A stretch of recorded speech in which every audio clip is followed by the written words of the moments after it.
Hi friends, so today we're going to be working on making our own salt dough clay at home, and I have my Jeff Koons inspired project piece here. So you can see Jeff Koons is this awesome sculpturist. He's a contemporary artist, and you can see his artwork at the Museum of Contemporary Art.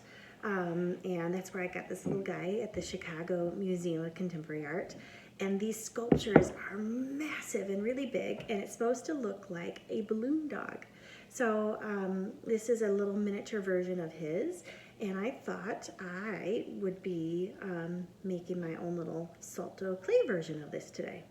But for you guys, I thought you can make whatever you feel like, and you can play with it, and then you can always put it back in a Ziploc baggie, but now you're gonna make your own. So let's get started, all right? Okay, so the first thing that you get a bowl at your table, and then you're also gonna need some salt, water, and flour, and as well as something to mix with.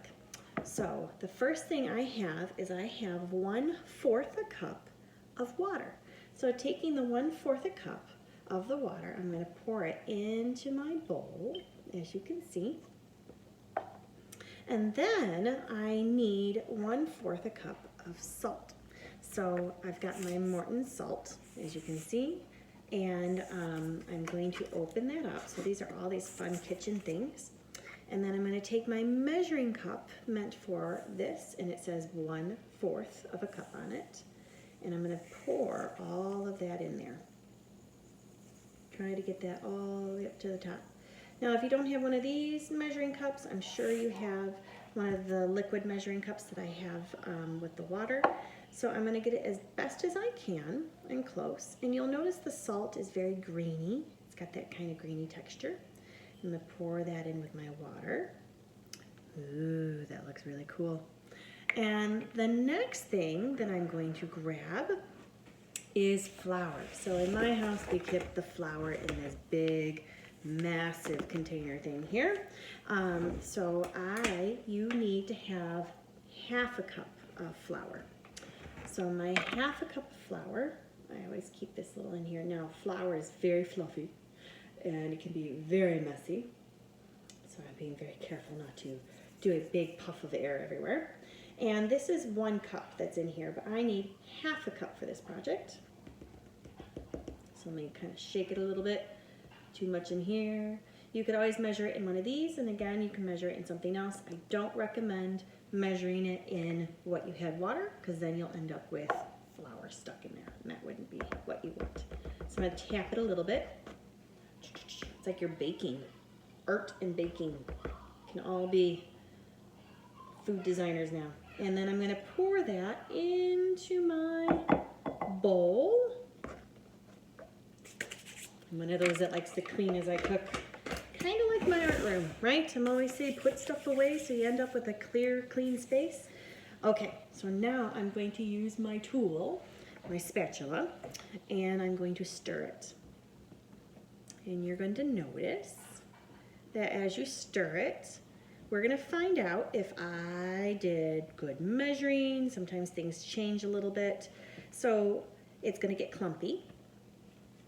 And I'm gonna find out if it's too watery, that means I need to add more flour. And if it's too dry, I need to add a little bit of, what do you think? If it's too dry, water.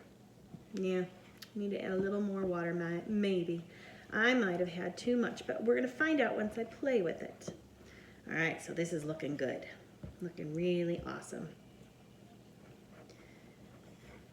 Okay. Squishy, squishy, squishy. Perfect. All right. So now that I've got it mixed, I'm going to take it with my hands. Ooh, how's that feel?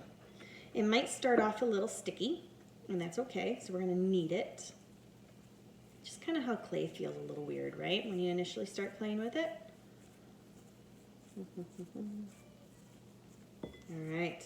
So that's feeling pretty good. I'm giving it good squishes. Nice. Playing with it. All right. So if it feels a little too sticky, because you don't want it to be too sticky, you can always take a little bit of flour, and I have some flour in the ground, And just like my mom taught me when I was making cinnamon rolls with her, is the flour will help it feel a little less sticky. So you can always shake a little bit of flour on. Grab a little bit, sprinkle it in like that. Even when you make some pizza dough and different things too, you'll notice on your work table, so you don't have things stick, is especially when you do dough and different things, is you don't you use the flour. Sorry, as I'm talking, you use the flour on there in order to have it not stick to your surface. All right, so now this is feeling pretty good to me. Move my bowl out of the way. So on my work surface, which is my kitchen table, I'm going to sprinkle a little bit of flour down, okay? And I am going to start building my Jeff Koons inspired piece. So here's my Jeff Koons, my balloon dog. All right, so I need to start figuring out how much do I need for that piece. Now this is the part where you can either create your own thing, like you can make your own little, you know, if you like those owls that I made with kindergarten, you can always look up on my YouTube channel that and make a pinch pot and all that other fun stuff. But I am going to see about making this dog. So I think I need a leg, right?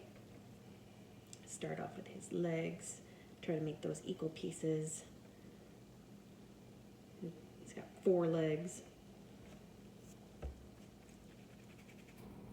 You can always grab different tools. You know how we use like the skewers in the classroom?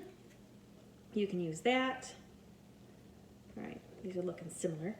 Need a little bit more here.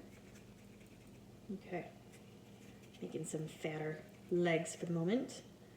Okay, a little tinier there. All right, then I need to think about his body, right?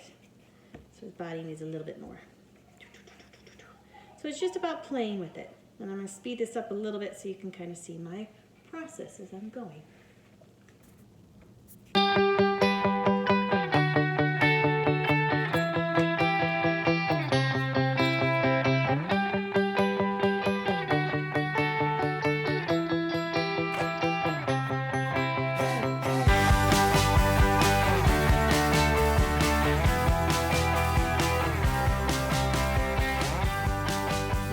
And there you have it. I've got my Jeff Koons inspired balloon dog. Again, it's not perfect and it's okay. I have it laying flat right now because I just don't want it to topple over. And I'll let it dry and get hard and then it'll be able to stand up. You could always add in features by, you know, poking things. You've got a pen and different things I could always poke in, or a skewer, and add your own little take on it. Like I said, if you want to save it and just use it for something else or make fun other things, I've seen online Cassie Stephens has a lot of great fun activities with her Salto clay, where, you know, she makes or shows you how to make a cool bird. So you can always tune into some of her channel videos that she has, and she makes this awesome bird that, I don't know, all her little different pieces that she makes are fantastic. So this is just about having fun, playing with something. Keep it if you want, it dries really well, or turn it into something and give it to somebody. I can't wait to see what all of you create. And as you probably all know, I have on my Lurie Children's the Heart Warrior shirt for those with CHD because of my daughter. But I want to say a thank you to all those heroes out there. So have a good one.